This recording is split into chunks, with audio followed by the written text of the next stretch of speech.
Di video kali ini kita akan melanjutkan sesi video sebelumnya ya, mengenai pengolahan data hasil kuesioner untuk penelitian proyek kelompok mata kuliah statistik dan probabilitas. Nah, jadi pada saat kalian sudah menyebarkan kuesioner secara online melalui Google Form, itu nanti hasilnya akan seperti ini ya, hasilnya. Nah, jadi untuk beberapa kolom itu ada yang dipakai dan ada juga yang tidak dipakai, tergantung dari, pembuatan Google Form pada saat awal rekan-rekan kelompok mahasiswa membuatnya ya. Jadi tidak semua bisa dimasukkan ke dalam pengolahan data. Mungkin salah satunya adalah nama, kemudian alamat email ya, karena biasanya untuk nama dan alamat email banyak dari para responden itu tidak mengisi karena mungkin bersifat privasi atau yang lainnya ya. Nah, ini adalah contoh ya, contoh, tesis yang melakukan penelitian secara real ya. Jadi ini nyata hasil yang sudah disebarkan kuesionernya. Nah, nanti, rekan-rekan mahasiswa kelompoknya silakan mengikuti prosesnya sesuai dengan video yang sudah saya bahas nanti ya. Anggap saja hasil yang sudah kalian, buat di Google Form seperti ini dan memang hasilnya seperti ini, kolom, nama, dan ada beberapa kolom, salah satunya ada nama, jenis kelamin, usia, status, dan lain sebagainya. Namun di sini yang akan dijadikan untuk analisis deskriptif hanya beberapa kolom saja ya. Jadi meskipun, ada alamat email, kemudian ada nama, itu tidak perlu dimasukkan ke dalam analisis deskriptif ya. Di sini saya akan, mengambil beberapa kolom saja untuk, nantinya menjadi bahan laporan dalam, analisis deskriptif statistik ya. Salah satunya adalah ada kolom jenis kelamin ya, kemudian usia, ada status, tempat, kemudian pekerjaan, pendidikan, dan pendapatan ya. Seperti itu. Ingat ini adalah contoh ya. Kalau sudah, kita ambil ini sebenarnya respondennya lebih dari 200 orang ya. Jadi saya ambil hanya sebagian saja ya. Di sini saya akan mengambil kolom jenis kelamin sampai dengan pendapatan ya. Di sini meskipun, ada beberapa, data ya, ini adalah data untuk hasil dari pertanyaan ya. Ini pertanyaan nomor 1, 2, 3, 4, 5, 6, 7.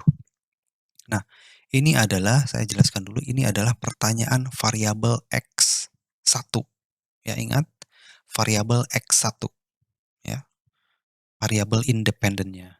Kemudian ini ada nomor satu lagi, sampai dengan nomor 7, 8 itu adalah variabel X2 ya.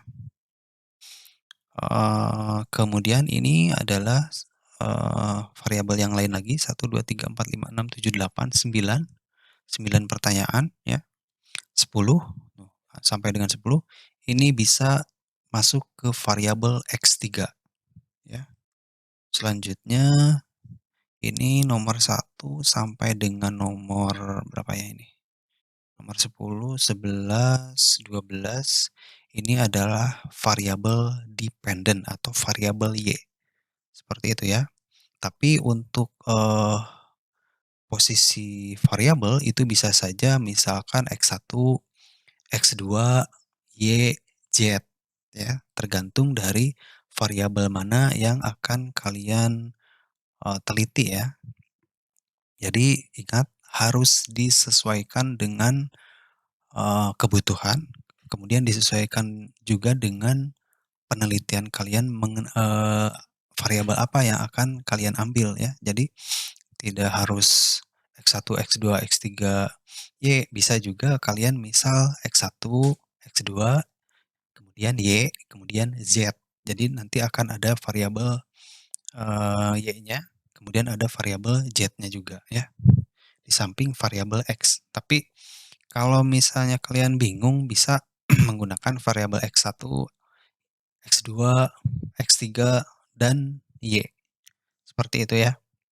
Nah, kemudian ini, data ini akan saya ambil ya, hanya untuk analisis deskriptifnya ya. Saya ambil, scroll ke bawah sampai 145. Nah, sampai sini ya. 145, yes, 145 ya. Setelah itu ini sudah kita blok ya, sudah kita pilih, kemudian kita copy. Setelah di-copy, kemudian kita masukkan ke dalam aplikasi SPSS.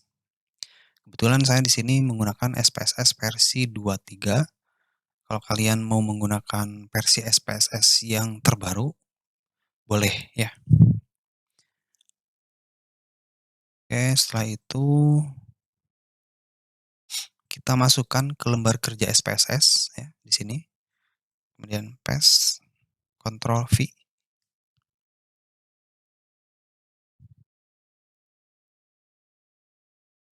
Ctrl V. Nah, ini sudah masuk datanya ya. Hanya saja di bagian atas masih var 001, var 002 sampai var 007 ya. Supaya bisa lebih dipahami, maka ini yang atas, baris atas judulnya akan kita ganti sesuai dengan data yang ada di Excel-nya. Kita ganti ya. Oke, kita ganti ini. Kita di bagian SPSS kita ke tab variable view ya di sini. Masukkan jenis kelamin, jenis kelamin, enter. Kemudian usia, status, kemudian tempat pekerjaan, pendidikan ya. Tempat pekerjaan, pendidikan, dan pendapatan. Deh, sudah ya. Ini sudah kita buat. Kita kembali lagi ke tab data view ini. Nah, ini jadi berubah ya.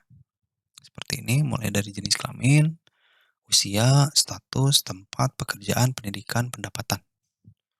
Nah, untuk melakukan analisis deskriptif, kita bisa atau distribusi frekuensi juga ya. Sebelumnya kita ke menu analyze ini, kemudian deskriptif statistik ya, kemudian pilih frekuensi sini ya, klik. Nah, di sini kita bisa pindahkan ke bagian kanan ya, bisa satu-satu atau bisa Ctrl A kemudian pindahkan ke sebelah kanan semuanya ya. Nah, di sini ada chart ya. Kalau di video ini sepertinya tidak akan saya tambahkan cat karena nanti laporannya akan lebih banyak reportnya ya. Jadi saya langsung klik tombol OK saja. Nah, nanti akan keluar output berupa tabel ya, mulai dari tabel jenis kelamin. Di sini respondennya 144 ya. Laki-laki 41 orang, perempuan 103 orang ya. Kemudian ada usia ya. Ini sudah diurutkan ya berdasarkan usia paling bawah sampai dengan usia paling atas beserta dengan jumlah dan persentasenya.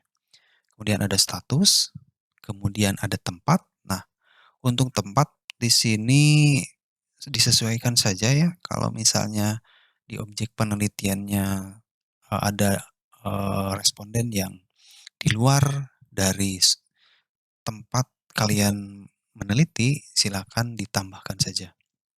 Kemudian ada pekerjaan. Nah, di pekerjaan ini ada beberapa apa ya, 3 ya di sini ya, ada 3 yang sebetulnya ini pilihannya sama, tapi kenapa, tulisannya seperti ini.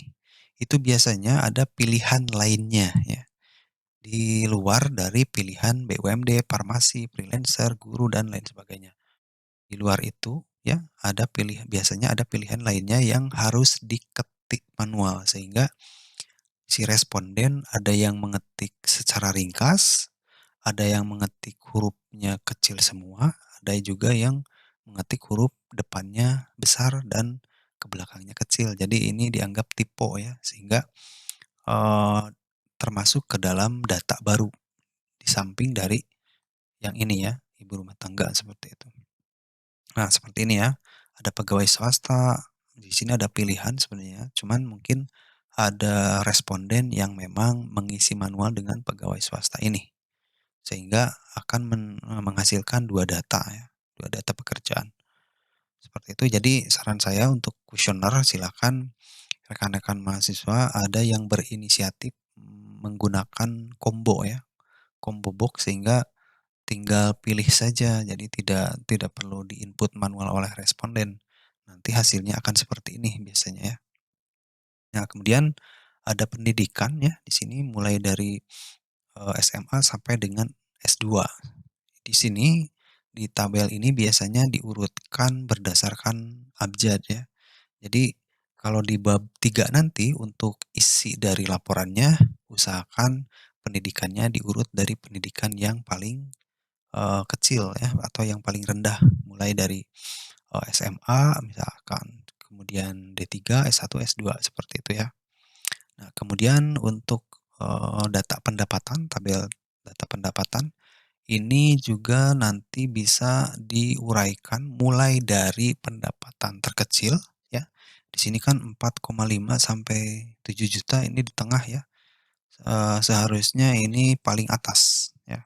Kemudian yang lebih dari 25 juta itu paling bawah. Jadi intinya di dalam tabel itu harus diurutkan mulai dari data terkecil, yang di atas itu data terkecil sampai dengan data terbesar itu yang ada posisinya di bawah, seperti itu ya. Nah kalau kalian sudah, mendapatkan data report tabel yang ada di SPSS seperti ini, jadi silakan nanti di, apa ya, diisikan atau dimasukkan ke dalam bab 3 untuk laporan proyek kelompoknya ya.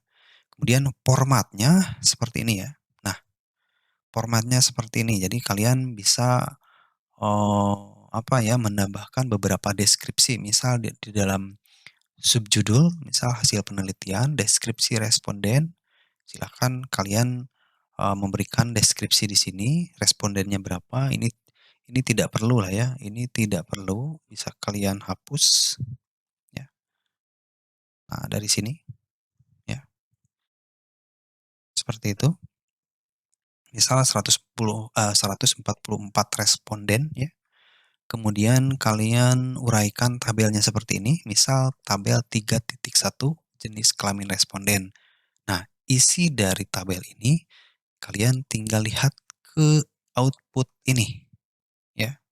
Isikan sesuai format yang sudah saya kasih di video ini ya. Formatnya seperti ini saja.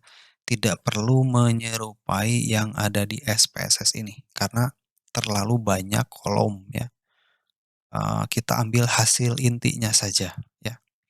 Seperti itu. Kemudian silakan diamati ya. Seperti ini hasilnya. Nah, kemudian setelah, tabel jenis kelamin, ada usia responden. Nah, ini juga sudah diurutkan mulai dari usia terkecil sampai dengan usia terbesar ya. Setelah tabel di bawahnya isi dengan deskripsi, maksudnya adalah uraian dari tabel yang ada di atasnya ya. Kalau yang, ini kan beberapa deskripsi atau kalimat sebelum tabel ya, yang menjelaskan tabel apa yang akan dibuat di bawah ya. Kalau yang di bawah tabel ini adalah deskripsi yang, untuk menguraikan data yang ada di dalam tabel secara rinci, seperti itu ya.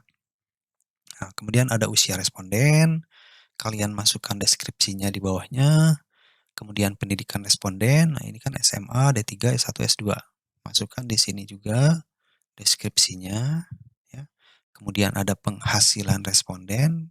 Di sini mulai dari penghasilan paling kecil sampai dengan penghasilan paling besar. Kemudian tambahkan juga deskripsinya, uraikan dengan detail ya, sesuai dengan tabel yang sudah kalian dapatkan di bagian SPSS-nya.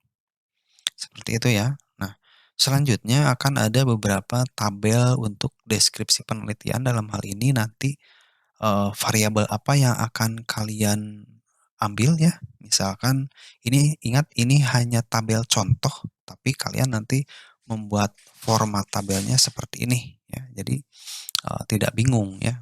Mungkin nanti untuk tabel deskripsi penelitian akan saya bahas di video selanjutnya. Kalau saya bahas secara keseluruhan sampai full ini, nantinya mungkin banyak mahasiswa yang bingung ini harus ngapain dulu. Jadi kalau saya, buat videonya per bagian ya, nanti diharapkan mahasiswa lebih paham dibandingkan saya membuat video secara full langsung jadi, ya seperti itu ya. Jadi silakan rekan-rekan mahasiswa untuk mempelajari sebelum ke tabel deskripsi penelitian, silakan diisi dulu atau diuraikan dulu di bagian tabel, deskriptif statistik, ya, seperti itu. Mungkin hanya itu saja video dari saya. Silakan dikerjakan secara berkelompok supaya lebih adil dan supaya lebih cepat. Seperti itu ya. Saya akhiri, assalamualaikum warahmatullahi wabarakatuh. Subscribe guys.